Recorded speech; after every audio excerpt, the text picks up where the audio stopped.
नित्य पार्वती जी स्वागत करती थी, आज शिव जी आए तो कोई आओ भगत नहीं। अब शिव जी आए, पार्वती से बोलने का प्रयास करें, अरे गणेश कार्तिक, अरे हमें नहीं पता। पार्वती जी कोप भवन में गई। शिव जी विचार किए, क्या बात देवी, क्या बात है? कहा ये बताओ आप हमसे कितना प्रेम करते हो? अरे देवी आपसे तो बहुत प्रेम करते हैं। अच्छा वो तो पता है कितना प्रेम करते हो। शिव जी से कहा ये बताओ कि मुंडों की माला क्यों पहने हो?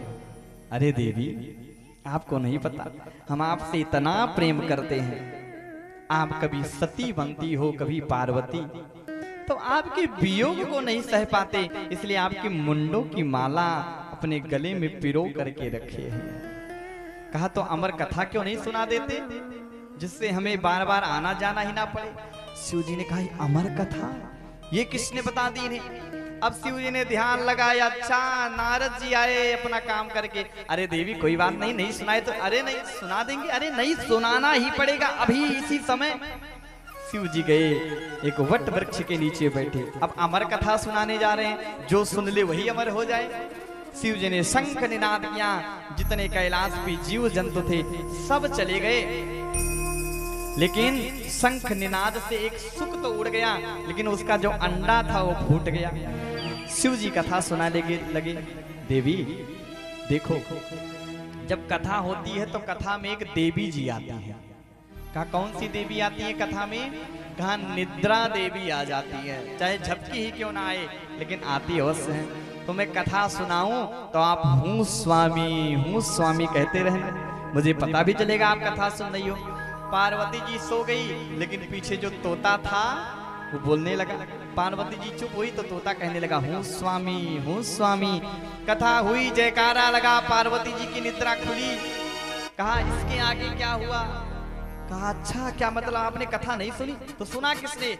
तोते को देखे क्रोध आया शिव जी को कि पीछे से कथा सुनी है, दौड़ाए हैं मारने के लिए।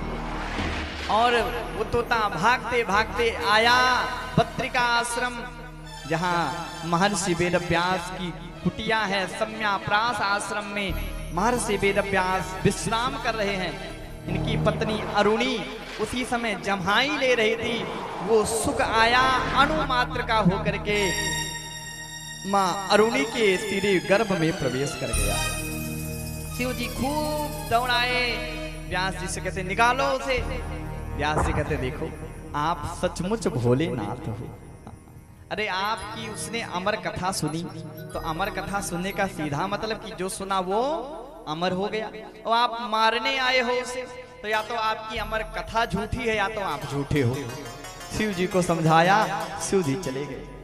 और वह बालक जो अरुणी के गर्भ में है वह 12 वर्षों तक तो माँ अरुणी के गर्भ में ही रहा। माँ को बड़ी पीड़ा होने लगी। महर्षि वेदव्यास बार बार कहते अरे पुत्र बाहर तो आ जाओ, नहीं आ रहे हैं बाहर। और भगवान आए, नारायण कहा अरे पुत्र बाहर आ जाओ। कहा ना सरकार बाहर तो नहीं आऊंगा, क्योंकि बाहर आपकी माया है। और ये माया जैसे व्यक्ति संसार में आता है, ये माया उसे लपेट लेती है, जकड़ लेती है, बाहर नहीं आने वाला।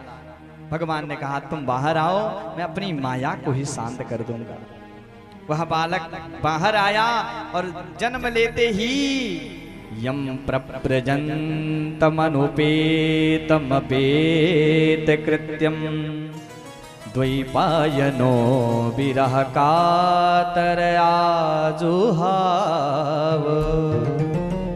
जन्म लेते ही वहां सुख बालक वन की तरफ जाने लगा। अरे जिसका अभी जात कर्म उपनयन आदि संस्कार भी नहीं हुआ, जंगल की तरफ जाने लगा।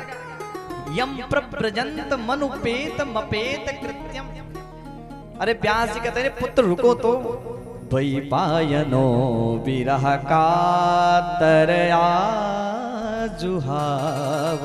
अरे पुत्र रुको तो, महर्षि वेदव्यास विरही हो गए हैं, पुत्र क्षण भर के लिए तो रुक जाओ, निक अपनी माता को अपना दर्शन तो करा दो, अपना रूप तो दिखा दो। सुखदेव जी नहीं रुके, वन में चले गए। जब जंगल में सुखदेव जी पहुंचे, पीछे पीछे महर्षि वेदव्यास व्यास जी चीख रहे हैं पुत्रेति तन्मयतया तरबो विनेदुस